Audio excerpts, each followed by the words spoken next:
Welcome to today's story. The sign was handwritten on yellow cardstock, taped crookedly above the coin slot.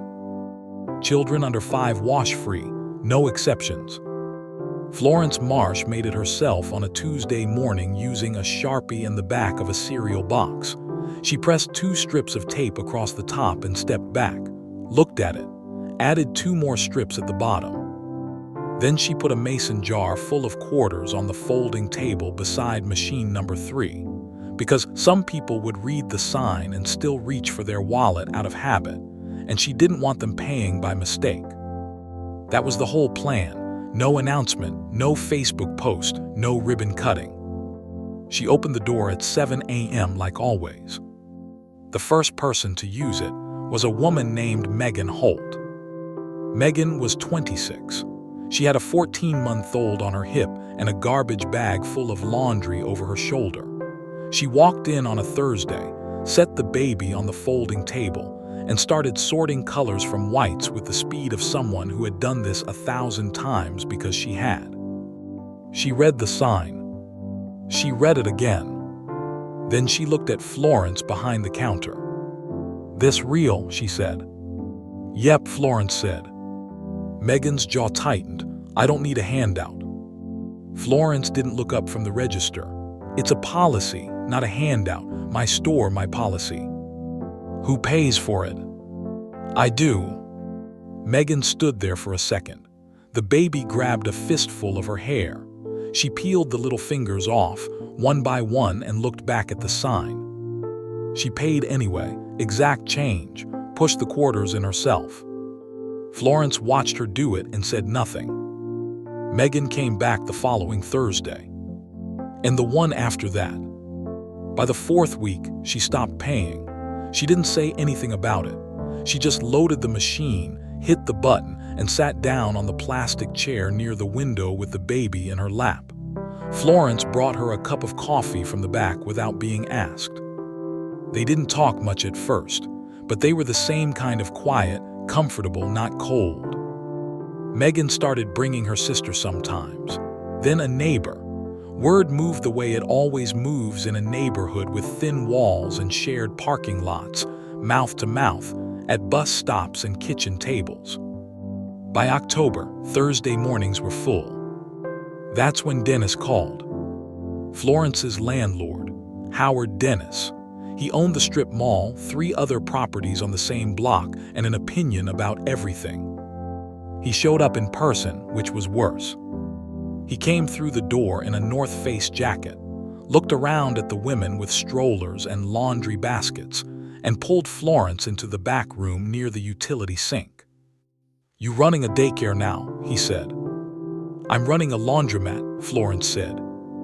"Your revenue is down 18% from last quarter." She had told him about the policy in an email. He had not responded to the email. "I know what my revenue is," she said. "Florence," he lowered his voice like that was supposed to help. "I'm raising the rent in January, 12%. I've got 2 other businesses interested in this space, and they're both operating at full margin." She looked at him. "How much notice are you giving me?" 60 days, that's the lease." He left before she could say anything else. The bell above the door rang when he walked out. In the main room, someone's dryer buzzed. A baby laughed at something. Florence stood at the utility sink for a long time. She did the math that night at the kitchen table. The numbers were bad.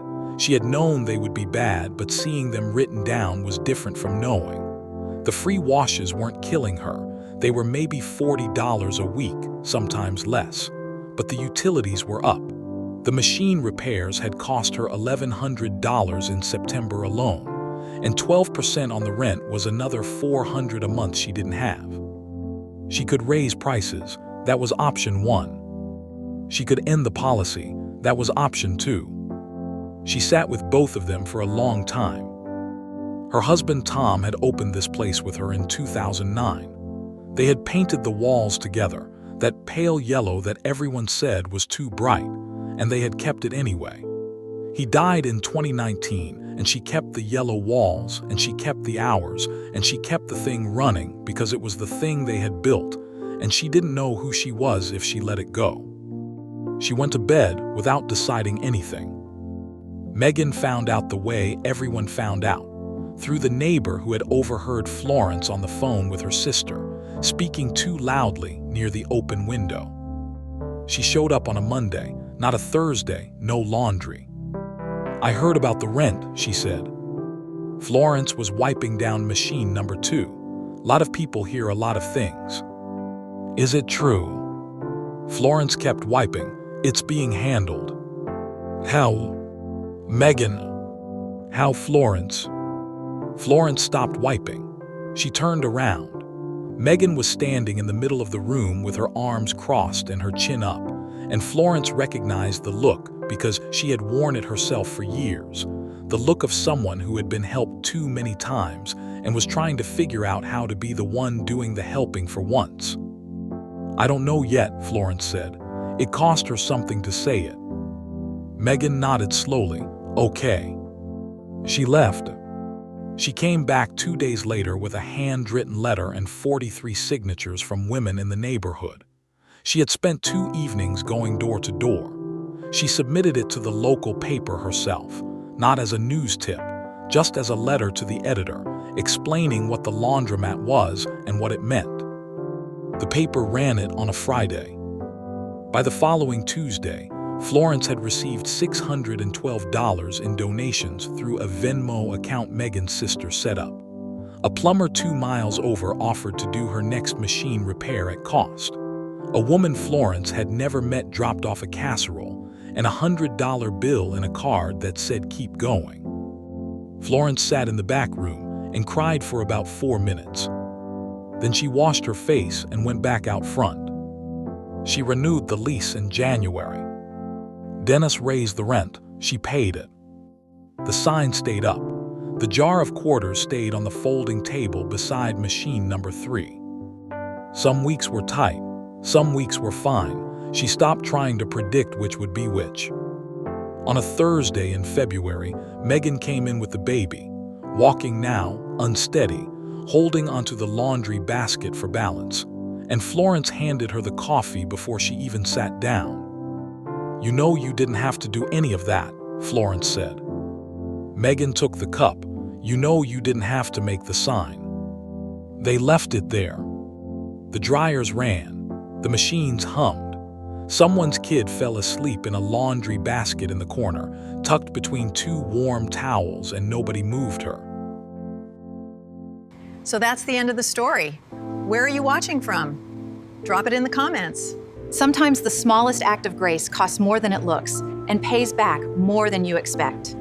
If this story stayed with you, subscribe. There's more where that came from.